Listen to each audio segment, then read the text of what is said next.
चला तर मंडळी, आज आपण बनवणार आहोत मस्त चमचमीत अगदी हॉटेलमध्ये भेटते तशीच भाजी. आता बाहेर जायची गरजच लागणार नाही आपल्याला. तर त्यासाठी मी खिसलेलं खोबरं आहे, भरपूर खोबरं घेतलेलं आहे, ते छान भाजून घ्यायचं आहे. कारण भाजी मी जास्त करणार आहे, तुम्ही ज्या प्रमाणात भाजी करणार आहे त्या पद्धतीने खोबरं घेऊ शकता. छान असं सोनेरी रंग होईपर्यंत खोबरं भाजून घेतलेलं आहे. आता कांदा घेतलेला आहे, भाजीच्या प्रमाणानुसार तुम्ही कांदा घेऊ शकता. तर साधारणतः अर्धा किलो कांदा आहे, तो थोडासा भाजून घ्यायचा आहे. आणि भाजत आलं की त्यामध्ये आपल्याला तेल टाकायचं आहे. त्यामुळे काय होतं, तेलामुळे कांदा लवकर भाजला जातो आणि ह्या भाजलेल्या मसाल्यामुळेच आपल्या भाजीला खरंच खूप छान टेस्ट येणार आहे. जर जावाजावांच्या किचनमध्ये तुम्ही नवीन असाल तर जावाजावांच्या किचनला सबस्क्राईब करून तुम्ही सपोर्ट करू शकता. अशा साध्या सोप्या घरातील साहित्यातून तयार होणाऱ्या रेसिपी या चॅनलवर तुम्हाला बघायला भेटतील. मस्त असा कांदा पण भाजून झालेला आहे.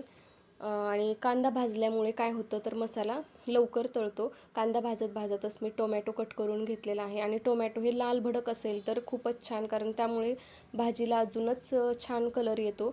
तर लसणाच्या काही पाकळ्या, अद्रक आणि कोथिंबीर तर टाकतोच, पण जी मसाल्याची भाजी बनवतो ना त्याला मी नेहमीच सांगत असते की देठं वापरा. त्यामुळे काय होतं तर भाजीला खूप छान टेस्ट येते. आणि हे खूप कवळे देठं आहेत. तर याची आता पेस्ट बनवून घेणार आहे. आता एक 6 पळ्या मी तेल टाकलेलं आहे. भाजी घट्ट आहे त्यामुळे तेल थोडंसं जास्तच लागणार आहे. आणि आता या तापलेल्या तेलामध्ये कांदा, टोमॅटो सर्व जी पेस्ट बनवून घेतलेली आहे ती टाकून छान मसाला तळून घ्यायचा आहे. आणि आपण कांदा भाजून घेतल्यामुळे काय होणार आहे, आपला मसाला लवकर तळणार आहे. तर याला छान असं परतून घ्यायचं आहे, मसाला एकजीव करून घ्यायचा आहे. आता मी जास्त मसाला असल्यामुळे वेगळा वेगळा काढलेला आहे. तुम्ही हा मसाला एकत्र मिक्सरच्या भांड्यामध्ये काढला तरीही चालेल. आता मस्त मसाला तर तळत आलेला आहे. जेव्हा मसाल्याची गोळी होते ना तेव्हा मसाला छान तळलेला आहे असं समजायचं आहे आपल्याला. आणि कांदा टोमॅटो जर भाजून नाही घेतलं तर मसाला तळायला खूप जास्त वेळ लागतो. आता छान मसाल्याचा गोळा तयार झालेला आहे, तेल सुटलेलं आहे. आता ही काश्मीरी चिली पावडर 2 चमचे टाकलेले आहे. घरगुती काळा मसाला आहे, 1 चमचा काळा मसाला टाकून छान मिक्स करून घेतलेला आहे यामध्ये. आणि आता पनीरचे पीस तुम्ही तळून घेऊ शकता किंवा असेही टाकले तरी चालतात. मी कधी तळून घेते आणि कधी असे टाकते. आणि हो, यामध्ये कोमट केलेलं पाणीच टाकायचं, थंड पाणी टाकायचं नाही आहे. आणि छान मिक्स करून घ्यायचं आहे. आणि मसाले आपण आता वरून टाकणार आहोत कारण तेलामध्ये टाकलेले नाही आहेत. धने पावडर टाकलेले आहे 1 चमचा.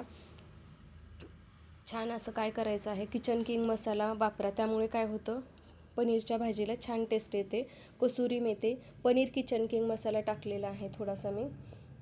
कांदा लसूण मसाला टाकलेला आहे. आवश्यकतेनुसार मीठ टाकायचं आहे. आणि छान काय करायचं आहे, हलवून घ्यायचं आहे. आणि भाजी थोडी शिजत आली की त्याचा तडका, याच्यावर भाजीची टेस्ट अवलंबून आहे. आता किचन किंग मसाला 1 चमचा असेल तर तुम्ही ऑरिगॅनो टाकू शकता. आणि कडकडीत असं केलेलं तूप आणि मस्त तडका. आणि 2 मिनटं झाकून ठेवायचं, याला मधल्यामध्ये शिजू द्यायची भाजी. आणि बघा शिजल्यानंतर भाजीला तर्री पण छान आलेली आहे आणि टेस्ट तर खूपच मस्त असा वास येतो आहे सगळीकडे. तर अशा पद्धतीने नक्की एकदा भाजी करून बघा. या तडक्यामुळे सगळी टेस्ट भाजीला आलेली आहे. तर व्हिडिओ बघितल्याबद्दल थँक्यू. बाय.